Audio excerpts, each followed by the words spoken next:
TRS ప్రభుత్వం గొప్పగా చెప్పుకుంటున్న గొర్రెల పంపిణీ పథకంలో లొసుగులు ఒక్కొక్కటిగా బయటపడుతున్నాయి. ఈడీ అధికారుల దర్యాప్తులో దిగ్భ్రాంతి కలిగించే విషయాలు వెలుగు చూస్తున్నాయి. రాష్ట్రంలోని 33 జిల్లాల్లో అమలు చేసిన ఈ స్కీమ్లో 1000 కోట్లకు పైగానే స్కామ్ జరిగినట్లుగా ఈడీ అధికారులు నిర్ధారణకు వచ్చారు.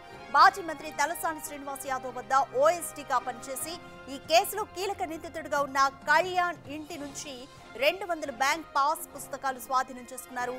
దీంతో పాటు 31 సెల్ ఫోన్లు, 20 సిమ్ కార్డులను సీజ్ చేశారు. కళ్యాణ్ ఆన్లైన్ బెట్టింగ్ యాప్లకు బ్యాంక్ అకౌంట్లను కూడా సమకూర్చినట్లుగా కనుగొన్నారు. గత ప్రభుత్వ హయాంలో గొర్రెల స్కీమ్ కు 4000 కోట్ల నిధులను విడుదల చేశారు. ఆ నిధులు కొట్టేసి ఎవరెవరు పంచుకున్నారన్న దానిపైన దర్యాప్తు చేస్తున్నారు. గతంలో కాగ్ ఇచ్చిన నివేదికలో 7 జిల్లాల్లో 253.93 కోట్ల అక్రమాలు జరిగినట్లుగా ఉంది. ఈ కేసులో ఇప్పటికీ పరారీలో ఉన్న ప్రైవేట్ కాంట్రాక్టర్లు మొయినుద్దీన్, అతని కుమారుడు ఇక్రముద్దీన్లు పట్టుబడితే ఇంకా మరిన్ని సంచలన విషయాలు వెలుగు చూసే ఛాన్సెస్ కనిపిస్తున్నాయి.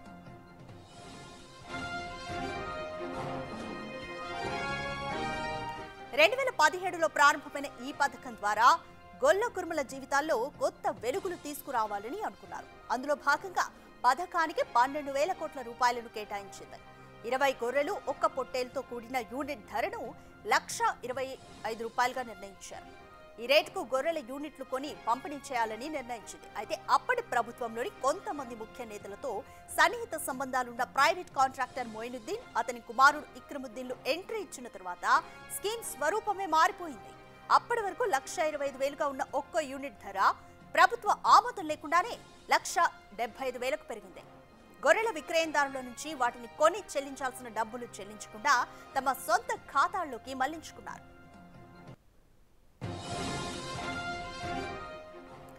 ఏపీ పల్నాడుకు చెందిన ఏడుకొండలతో పాటు మరికొందరు రాయదుర్గం పోలీసులకు ఫిర్యాదు చేశారు.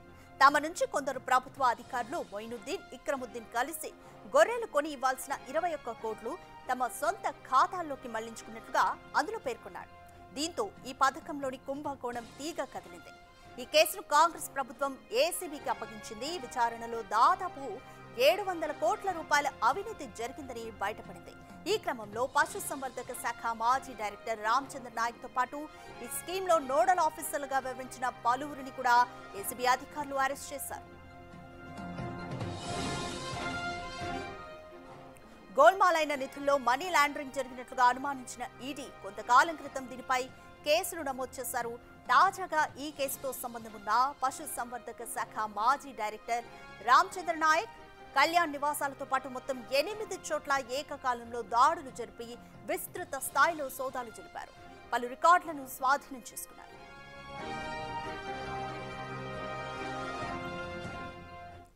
మోర్ డీటెయిల్స్ మా ప్రతినిధి సురేష్ అందిస్తారు. రైట్ సురేష్, గొర్రెల స్కీమ్ స్కామ్ కి సంబంధించి కాగ్ నివేదికలో ఇప్పటికే 250 కోట్లకు పైగా అవినీతి జరిగినట్లుగా తేల్చింది. ఇప్పుడు ఏసీబీ విచారణలో కూడా 700 కోట్లకు పైగానే అవినీతి జరిగినట్లుగా తెలుస్తుంది. సో ఎటువంటి రికార్డ్స్ ను ఏసీబీ స్వాధీనం చేసుకుంది, అందులో ఎటువంటి అంశాలు ఉన్నాయి? అంటే గొర్రెల స్కీమ్ని స్కామ్గా మార్చేశారని చెప్పేసి ఇప్పటికే ఏసీబీ, ఈడీ కూడా గుర్తించడం జరిగింది. ఏసీబీ దర్యాప్తులో దాదాపు 17 మందిని అరెస్ట్ చేసి రిమాండ్కి తరలించారు. ప్రస్తుతం వారంతా బెయిల్పై బయట ఉన్నారు. అయితే ఇదే కేసు ఆధారంగా ఈడీ ఎంటర్ అయ్యి మొత్తం ఏసీబీ జరిపిన దర్యాప్తుకు సంబంధించిన వివరాలతో పాటు పశుసంవర్ధక శాఖ దగ్గర ఉన్నటువంటి ఈ గొర్రెల స్కీమ్కి సంబంధించి పథకం వివరాలు, ఎక్కడెక్కడ లబ్ధిదారులకు లబ్ధి చేకూరింది, ఎన్ని నిధులు విడుదల చేశారు, ఎలా మొత్తం ఈ స్కీమ్ని అమలు చేశారు, దానికి సంబంధించిన పూర్తి వివరాలను కూడా పశుసంవర్ధక శాఖ నుంచి ఈడీ తెప్పించుకోవడం జరిగింది. వీటన్నిటిని పరిశీలించిన తర్వాత 3 రోజుల క్రితం బుధవారం ఏకకాలంలో 9 చోట్ల ఈడీ సోదాలు చేసింది.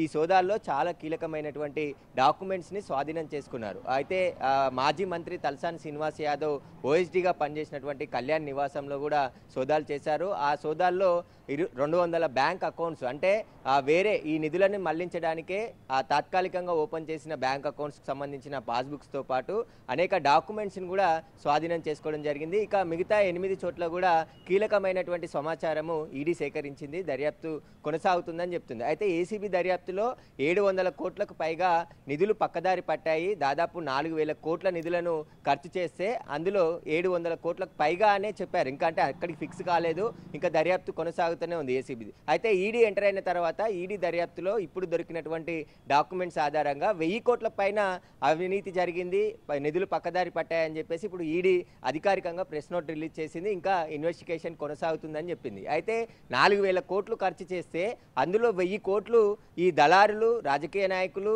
కాంట్రాక్టరు, అదేవిధంగా మరికొంతమంది అధికారులు పంచుకున్నట్టుగా ఈడీ తేల్చింది. ఆ వివరాలన్నిటిని కూడా ఆరా తీస్తున్నారు. ఒక్కొక్క లబ్ధిదారుకి 20 గొర్రెలకు ఒక పొట్టేలు ఇస్తామని చెప్పేసి కూడా ఈ స్కీమ్ని రూపకల్పన చేశారు.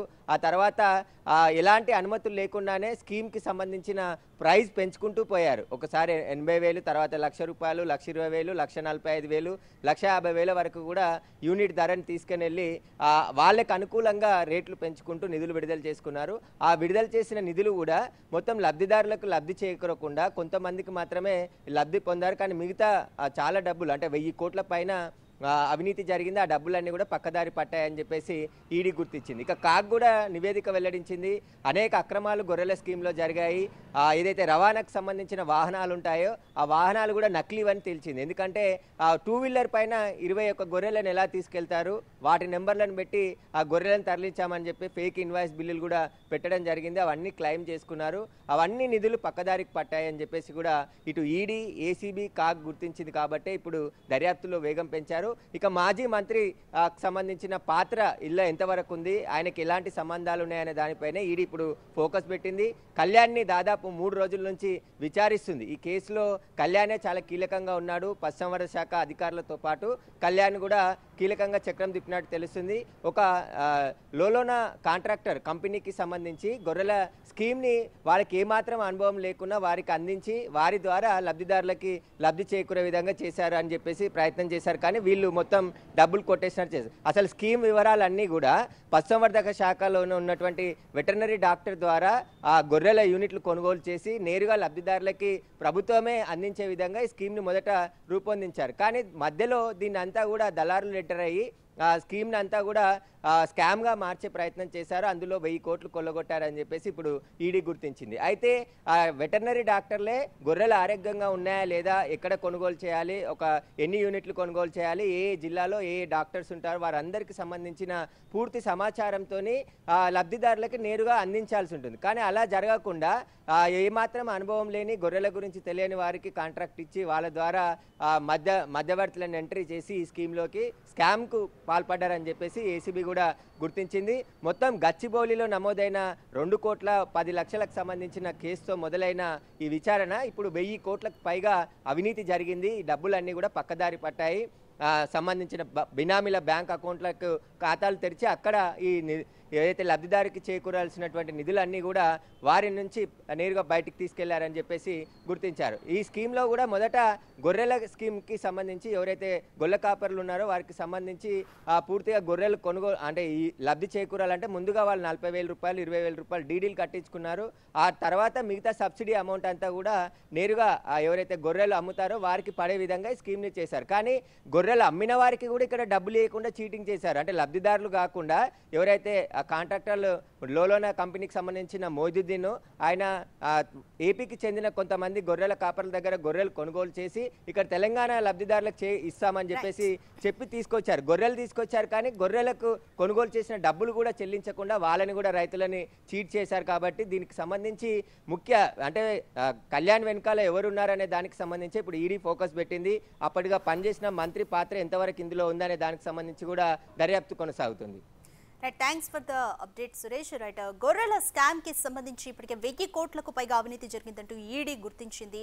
అయితే ఈ కేసు దర్యాప్తులో భాగంగానే ఈ కేసుకి సంబంధం ఉన్న పశుసంవర్ధక శాఖ మాజీ డైరెక్టర్ రామచంద్ర నాయక్ అలాగే కళ్యాణ్ నివాసాలు మొత్తం 8 చోట్ల ఏకకాలంలో సోదాలు జరిపి పలు ఇంపార్టెంట్ రికార్డ్స్ని కూడా స్వాధీనం చేసుకుంది. మొత్తం గవర్నమెంట్ దీనికి సంబంధించి 4,000 కోట్లు కేటాయిస్తే 1000 కోట్ల వరకు కూడా దళారుల జేబుల్లోకి వెళ్లినట్లుగా అంచనా.